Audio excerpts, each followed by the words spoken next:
নির্বাচনের দিনে একই দিনে আরেকটা ব্যালটের মাধ্যমে গণভোটের সেই রায়টা নেওয়া যাবে যে এই সংস্কারের মধ্যে ঐক্যমত্য কমিশনের কাছে আমরা যারা প্রতিশ্রুতিবদ্ধ হয়েছে সকল রাজনৈতিক দল সেই প্রতিশ্রুতির পক্ষে জনগণ আছে কিনা, সেই সনদের পক্ষে জনগণ আছে কিনা, হ্যাঁ অথবা না বলুন। যদি জনগণ হ্যাঁ বলে তাহলে সেই পার্লামেন্ট, সেই নির্বাচিত সংসদের প্রত্যেকটা সংসদ সদস্য আইনানুগভাবে ম্যান্ডেট প্রাপ্ত হবে এই সনদ বাস্তবায়নের জন্য, তারা বাধ্য থাকবে সেই সনদ বাস্তবায়নের জন্য। জানা হয় সংবিধান সংস্কার পরিষদের শপথ গ্রহণ প্রসঙ্গেও নির্বাচন এর বাইরে কি বললেন সংবিধান সংস্কার পরিষদ, এটা যদি কনস্টিটিউশনে ধারণ করা হয় সেই মর্মে অ্যামেন্ডমেন্ট হয় এবং সেই শপথ পরিচালনার জন্য সংবিধানের তৃতীয় তফসিলে ফরম হয়, কে শপথ পাঠ করাবেন সেটা নির্ধারিত হয়, এতগুলো হয়ের পরে তারপরে হলে হতে পারে। এই এই এই বক্তব্যটা হলো আমাদের বর্তমান জনাব স্বরাষ্ট্রমন্ত্রী। তাহলে কি দাঁড়াচ্ছে? আমি গতকালকে খুব চিন্তিত, এই জন্য চিন্তিত ছিলাম যে আসলে বাংলাদেশে কি কোনো আইনমন্ত্রী নাই? এই সমস্ত সাবজেক্ট ম্যাটার ডিসকাশনের সাবজেক্ট ম্যাটার হলো ল মিনিস্টার। পার্লামেন্টারি অ্যাফেয়ার্স, আইন, বিচার এবং সংসদ বিষয়ক একটা মন্ত্রণালয় আছে। ওই মন্ত্রণালয়ের একজন মন্ত্রী আছে। ওই মন্ত্রণালয়ের সাবজেক্ট ম্যাটার এটা যে কোন আইনের অধীনে, সংবিধানের কোন বিধানের অধীনে কি করে কোন বিষয়টা কিভাবে সেটেল করা হবে, this is precisely the subject matter of the law ministry. কিন্তু আপনারা ল মিনিস্টারের কোনো কথা শুনেন না কেন?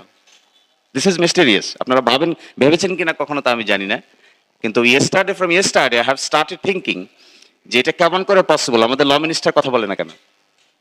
Why the law minister is silent? এই মিনিস্ট্রি তো ল মিনিস্টারের। সংসদে কে শপথ নিবে না নিবে এটা তো পার্লামেন্টারি অ্যাফেয়ার্সের সাবজেক্ট ম্যাটার। অলসো এইটা সাবজেক্ট ম্যাটার হলো যে সংসদে শপথ নিয়েছেন কি নিয়েছেন না, নিবেন কি নিবেন না, একটা বিল উত্থাপন হবে কি হবে না, 133টা অর্ডিন্যান্স উপস্থাপন আগামীকালকে হবে কি হবে না, কোনটা সংশোধিত হবে, কোনটা পরিমার্জিত হবে। ল মিনিস্ট্রির একটা ড্রাফট উইং নামে একটা উইং আছে। ল মিনিস্ট্রি 3 ভাগ, তার মধ্যে একটা ভাগ হলো ড্রাফটিং উইং। ওই ড্রাফটিং উইং এর মধ্যে এগুলো ঠিক হবে। কিন্তু আপনারা দেখবেন, আমি আপনাদের কাছে একটা অনুরোধ জানাবো, আপনারা আজকেই খোঁজ নিয়ে দেখেন, খোঁজ নিয়ে আপনাদের দেখার দরকার হবে why our new law minister is silent about this. এটা তো subject matter of home ministry না।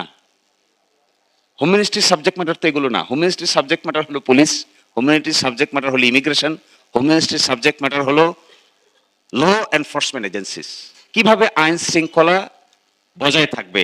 That is what is the subject matter of the law ministry, home ministry.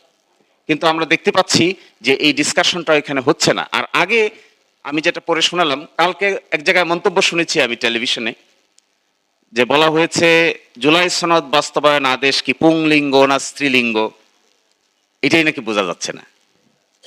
এর আগে তিনি বলেছেন, তার আগে কথাটা ছিল এটা যে জবরদস্তিমূলক মার্শাল ল এর মতো কোনো আইন করলেই তো হবে না, জুলাই সনদটা মাস্কুলিন না ফেমিলিন তাই তো বুঝতে পারি না। আচ্ছা, মার্শাল ল কি ওনারা করেন নাই? বাংলাদেশে মার্শাল ল প্রথম কে জারি করেছে? ওই মার্শাল লর বেনিফিট কে নিয়েছিল? পঞ্চম সংশোধনী সংবিধানের কে পাশ করেছে? এই প্রশ্ন তো ওনাদেরকে জিজ্ঞাসা করা উচিত। পঞ্চম সংশোধনী তো আপনারাই করেছেন, আপনারাই তো মার্শাল ল জারি করেছেন, আপনারাই তো বলছেন সংবিধান স্থগিত, আপনারাই তো পঞ্চম সংশোধনী পাশ করে বলেছিলেন তখন যে এত সালের এতদিন থেকে এতদিন পর্যন্ত যা কিছু করা হয়েছে তা বাংলাদেশের কোনো আদালতে প্রশ্ন উত্থাপন করা যাবে না। তো ওগুলো ভালো ল ছিল? ওটা পুংলিঙ্গ ছিল না স্ত্রীলিঙ্গ ছিল? ওই পঞ্চম সংশোধনীর নাম কি পুংলিঙ্গ না স্ত্রীলিঙ্গ? আপনারা জিজ্ঞাসা করেন, মাস্কুলিন না ফেমিনিন? এটা তো জিজ্ঞাসা করা উচিত। যে প্রক্লেমেশন দিয়ে সংবিধান সংশোধন করা হয়েছিল 1977-এ, ওই ফার্স্ট প্রক্লেমেশন অফ 1977 ওটা কে জারি করেছিল? তখন শহীদ প্রেসিডেন্ট জিয়াউর রহমান যে জারি করেছিলেন, ওটা কি সংবিধান সংশোধন মার্শাল ল প্রক্লেমেশন দিয়ে সংবিধান সংশোধন করলেন কেমন করে? এরপরে কেন আবার পঞ্চম সংশোধনী পাশ করতে হলো? সেটা আবার বাংলাদেশের উচ্চ আদালত আনকনস্টিটিউশনাল ডিক্লেয়ার করলো। আমার মনে হয় বিএনপি বা সরকার বেমালুম ভুলে গেছে যে দেশে একটা অভ্যুত্থান হয়েছিল। তারা মনে করছে একটা নিয়মতান্ত্রিক সরকার ব্যবস্থার মধ্য দিয়ে নির্বাচন হয়েছে, বাস that is what is the final. কিন্তু তারা একেবারে বেমালুম কি করে ভুলে যায় যে এই দেশের মানুষ রক্ত দিয়েছে। এখনো ট্রাইব্যুনালে সাক্ষী দিতে আসে, মাঝে মাঝে গেলে দেখা যায় কারা সাক্ষ্য দিতে আসে, কিন্তু তাদের মাথায় এটা নাই। আরেকটা কথা, তাদের মাথায় এটা নাই, দেখেন গণভোট অধ্যাদেশের পিছনে আমরা যারা ঐকমত্য কমিশনে ছিলাম তাদের ঐকমত্যের ভিত্তিতে 30টা বিষয়ে একমত হয়েছিল। এটা গণভোট অধ্যাদেশের পিছনে শিডিউল আকারে আছে। আদালতে গিয়ে একটা ফরমায়েশি মামলা করেছে, ফরমায়েশি মামলা করে ওখানে রুল নিয়েছে যে ঐকমত্যের ভিত্তিতে যে 30টা বিষয় ঠিক করা হয়েছিল এটাও নাকি কেন অসাংবিধানিক ঘোষণা করা হবে না, এই মর্মেও আদালত রুল দিয়েছে। ওনাদের একটা কথা আপত্তি যে ডিসেন্টিং আছে, ডিসেন্টিং বাদ, ঐকমত্য যেগুলো হয়েছে এখানে আপত্তি কিসের? ঐকমত্য হয়েছে যেগুলো বিষয় এগুলোকে আদালতের সাবজেক্ট ম্যাটার বানিয়েছে। এর মানে কি? এর মানে হলো লিডারশিপের জীবনের সবচাইতে গুরুত্বপূর্ণ বিষয় হলো ট্রাস্ট এবং কনফিডেন্স। কোনো নেতা কিংবা কোনো গোষ্ঠীর প্রতি জনগণের যদি আস্থা এবং বিশ্বাস না থাকে ও কিন্তু শেষ পর্যন্ত নেতৃত্বের ক্যাটাগরিতে উত্তীর্ণ হতে পারবে না। This is the secret of leadership. কেন মানুষ সংগ্রামী মানুষকে পছন্দ করে? কেন কেন মানুষ নেলসন ম্যান্ডেলাকে পছন্দ করে? কেন মানুষ সারা দুনিয়াতে হজরতে মোহাম্মদ মোস্তফা সাল্লাল্লাহু আলাইহি ওয়াসাল্লাম তিনি কেন পৃথিবীতে এক্সাম্পলারি নেতা হিসেবে আছেন? কেন? বিকজ তার কথা এবং তার কাজ, তার মুআমালাত, তার কর্মকাণ্ড, তার পলিসির মধ্যে আপনি বৈপরীত্য দেখতে পাবেন না। একইভাবে আপনি নেলসন ম্যান্ডেলা 28 বছর ছিল জেলের ভিতরে, আপনি দেখবেন ওই ভদ্রলোকের জিন্দেগিতে জেলে গেছে, জুলুম হয়েছে, থাকতে থাকতে জীবন পার করে দিছে, কিন্তু কখনো নিজের দেওয়া কমিটমেন্ট থেকে সরে দাঁড়ায় নাই। একইভাবে বেগম খালেদা জিয়াকে কেন আমরা আপসী নেত্রী বলি? Because she suffered A lot but she did not compromise. এখন এসে আমরা কি বিপদে পড়েছি? তার দল সরকার গঠন করার আগে যা বলেছে, একসাথে মিলে আমরা যা আলোচনা করলাম, সরকার গঠন হওয়ার পরে কিংবা নির্বাচনের পরেই 180 ডিগ্রি অ্যাঙ্গেলে পোল্ট্রি মারছে।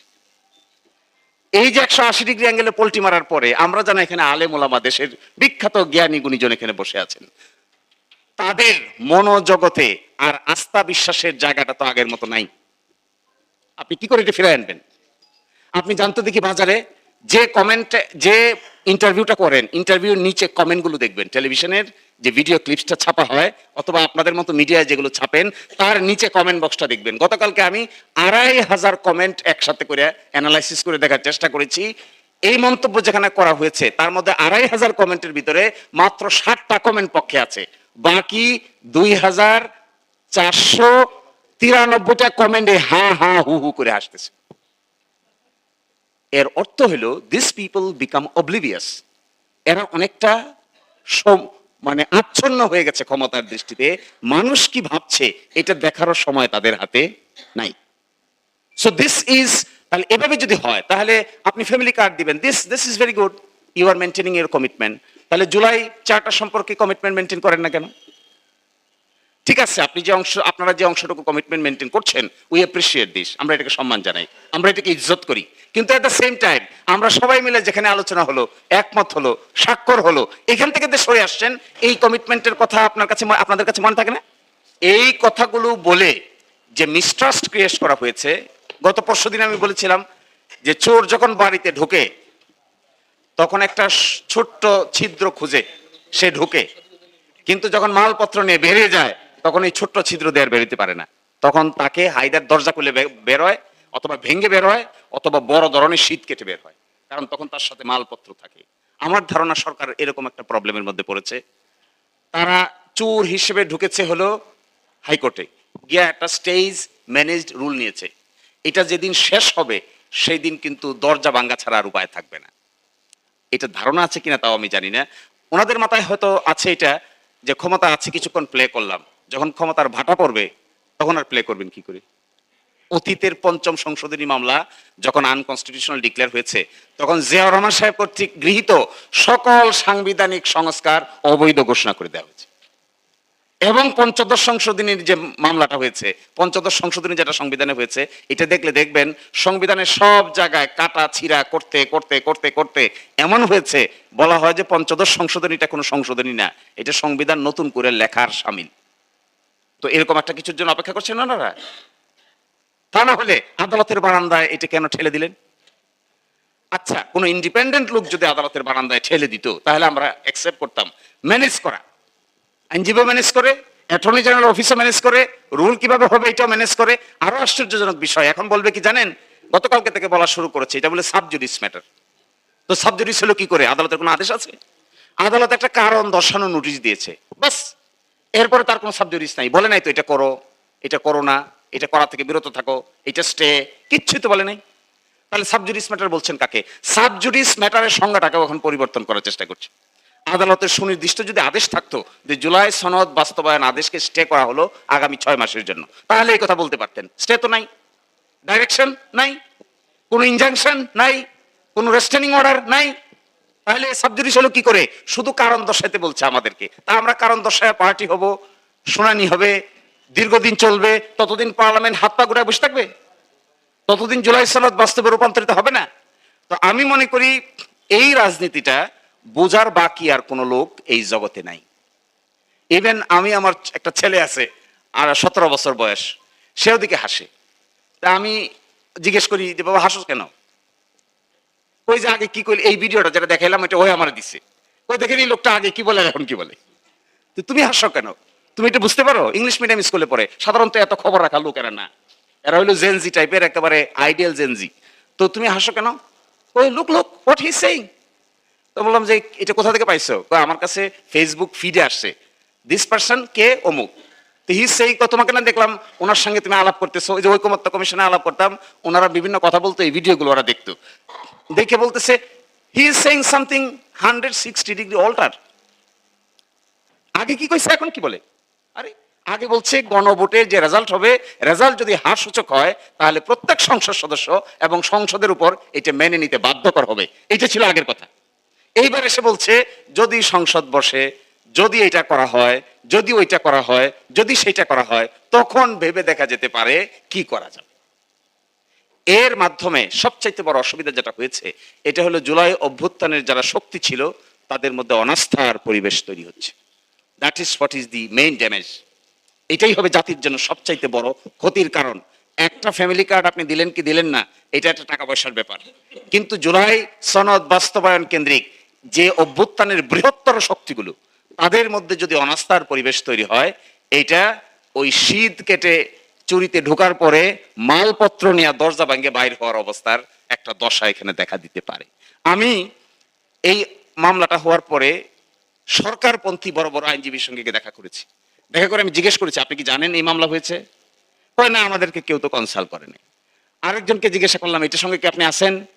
বলে না, আমাদেরকে তো কেউ বলে নাই। যে তাহলে এই মামলা করলো কে? মামলাটা ডিজাইন হয়েছে কোথা থেকে? কে কোর্টে নিয়ে যাচ্ছে এই বিষয়গুলো? কয় যারা করছে তাদের সাথে গিয়ে যোগাযোগ করেন। আমি 100% শিওর সরকারের মধ্যে এই ধরনের মামলা মোকদ্দমা কেন্দ্রিক জুলাই সনদকে ঝুলিয়ে দেওয়ার ব্যাপারে এক ধরনের কোঅপারেশন এবং কোঅর্ডিনেশনের অভাব আছে। বিশেষ কোয়ার্টার, বিশেষভাবে এই জুলাই সনদ বাস্তবায়নের ক্ষেত্রে সঠিক পথ অবলম্বন করা হোক, এটা না চেয়ে কারো কারো ব্যক্তিগত খায়েশ কিংবা চিন্তা ভাবনার বহিঃপ্রকাশ আধিপত্যবাদের মতো আমাদের উপর চাপিয়ে দেওয়ার এক ধরনের বাস্তব নমুনা দেখা যাচ্ছে। তো আমি অনুরোধ করব, আমাদের সকলের দায়িত্ব হবে পার্লামেন্টের ভিতরে এবং বাইরে। এখনই মনে হয় সরকার দলীয় পার্লামেন্টারিয়ানরা, বিরোধী দলীয় পার্লামেন্টারিয়ানরা পার্লামেন্টে বসে মিটিং করছেন। ভিতরে এবং বাইরে আমাদের সকলের, আর কোর্টের ভিতরে তো আমরা আছি, যতটুকু আমাদের জীবন আছে, যত সময় আমাদের নিঃশ্বাস আছে, ততক্ষণ পর্যন্ত জুলাই সনদ আইনের দৃষ্টিকোণ থেকে অসাংবিধানিক ঘোষণা করে দিতে পারবে, এর বিরুদ্ধে যত ফাইট করতে হয় আমরা শেষ পর্যন্ত ফাইট চালিয়ে যাবো ইনশাআল্লাহ। আর এর বাইরে এখানে যারা নেতৃবৃন্দ আছেন, বড় বড় রাজনৈতিক দল এবং বাংলাদেশের বড় বড় উলামায়ে কেরাম, তাদের প্রতি আমার অনুরোধ থাকবে, এনসিপি এখানে মনে হয় আসে নাই, সকলে মিলে এই জিনিসটাতে কখনোই ছাড় দেওয়া ঠিক হবে না। এটা এমন, লাস্ট কথাটা হলো আমার এটা, সাংবিধানিক সংকট তৈরি তারাই করছেন। আচ্ছা বলেন, গণভোট যে অনুচ্ছেদে আছে, একই অনুচ্ছেদে একই দিনে জাতীয় সংসদ নির্বাচন অনুষ্ঠিত হবে, এই কথাও বলা আছে। তো গণভোট অস্বীকার করলে জাতীয় সংসদের নির্বাচনের কি হবে? আসলে কি এই জিনিসটা ওনারা চিন্তা করছেন না? নাকি আসলে অতি চিন্তা করতে গিয়ে আমার কাছে মাঝে মাঝে মনে হয় এটা কি কম বোঝার ফল নাকি অতি বোঝার ফল? এই দুইটার মাঝখানে উত্তরটা এরকম আসে যে মনে হয় এটা সম্মিলিত কোনো বুঝ জ্ঞানের ফল না। যদি সম্মিলিত কোনো বুঝজ্ঞান হইতো, কনসালটেশন হইতো, আলোচনা হইতো, থ্রেড বেড ডিসকাশন হইতো, তাহলে অন্তত এই ধরনের পদক্ষেপ নিতে পারার কথা নয়। তো এই জন্য আমাদের সকলের দায়িত্ব হবে এই জুলাই সনদ বাস্তবায়নের জন্য সাংবিধানিক যে সমস্ত বাধা নিষেধ আছে, এই বাধা নিষেধকে ওনারা যেভাবে ব্যাখ্যা করছেন, এই ব্যাখ্যা থেকে বেরিয়ে আসতে হবে। এটা সঠিক ব্যাখ্যা না। আমরা তো এখানে দেখতে পাচ্ছি অনেকেই ঐক্যমত্য কমিশনে ছিলেন। যেদিন গণভোটের সিদ্ধান্ত হয় সেদিন সকলে খুশি হয়ে একসাথে উঠেছে, কোলাকুলি করে একসাথে উঠেছে, এবং সেই দিনটা ছিল সবচাইতে আনন্দের দিন। আমার ধারণা সবাই একজন আরেকজনকে জড়িয়ে ধরেছে, বিএনপি এগ্রি করেছে গণভোট আমরা যাব। এখন বলছে গণভোট অসাংবিধানিক। হায় হায়। এবং ওইটা টেলিভিশনে রেকর্ড করা আছে, আপনারা কেউ যদি সুযোগ থাকে ওই টেলিভিশন রেকর্ডটা একটু দয়া করে রিমাইন্ড করবেন, এবং কে এই প্রস্তাব দিয়েছে, কারাই প্রস্তাব সমর্থন করেছে ওখানে দেখতে পাবেন। দেখার পরে কোলাকুলি হলো, সবাই একজন আরেকজনকে জড়িয়ে ধরলেন, একমত হলো। প্রথম প্রশ্ন ছিল যে একটা সাংবিধানিক আদেশ জারি করা হবে। আমরা সাংবিধানিক আদেশকে ছাড় দিয়ে বললাম ঠিক আছে, সাংবিধানিক আদেশ জারি যেহেতু সকলেই একমত না, বিকল্প রুট নেওয়া হোক। ঐকমত্য কমিশন 5টা অপশন দিয়েছিল। তখন প্রশ্ন আসলো গণভোট। গণভোটের কথা যে আসলো সকলেই একমত হয়ে গেল, ঠিক আছে গণভোট গণভোট গণভোট। এবং আজকে যারা গণভোটের বিরুদ্ধে বলছেন তাদের কণ্ঠ এবং হাত সেখানে দেখতে পাবেন।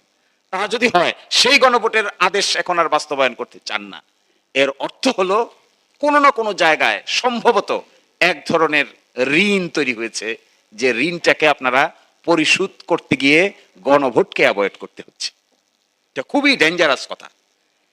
মানুষ 4 কোটি 5 কোটি লোক এর পক্ষে রায় দিয়েছে, এটাকে অ্যাভয়েড করতে হচ্ছে কোন ঋণের কারণে?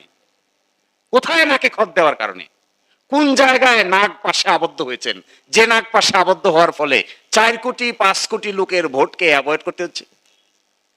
আর না হলে জনগণের দল বলেন, আপসহীন নেত্রীর দল বলেন, শহীদ প্রেসিডেন্ট জিয়াউর রহমানের দল বলেন, বর্তমান তারেক রহমান সাহেবের দল বলেন, প্রাইম মিনিস্টার, কোন এক জায়গায় মানুষের দলই যদি বলেন, মানুষের ভোটের কথাই যদি বলেন, তাহলে 5 কোটি লোকের ভোটকে যদি অ্যাভয়েড করে বিশেষ কোনো জিনিস অ্যাচিভ করতে চান, তখন একজন রিজনেবল মানুষ এই প্রশ্ন উত্থাপন করবে যে 5 কোটি লোকের চাইতেও বেশি গুরুত্বপূর্ণ এজেন্ডা, আইডিয়া, চিন্তা কোন জায়গায় লুকায়িত আছে যা 5 কোটি লোকের চাইতেও বেশি গুরুত্বপূর্ণ? তা যদি লুকায়িত থাকে তাহলে তা পাবলিশ করেন।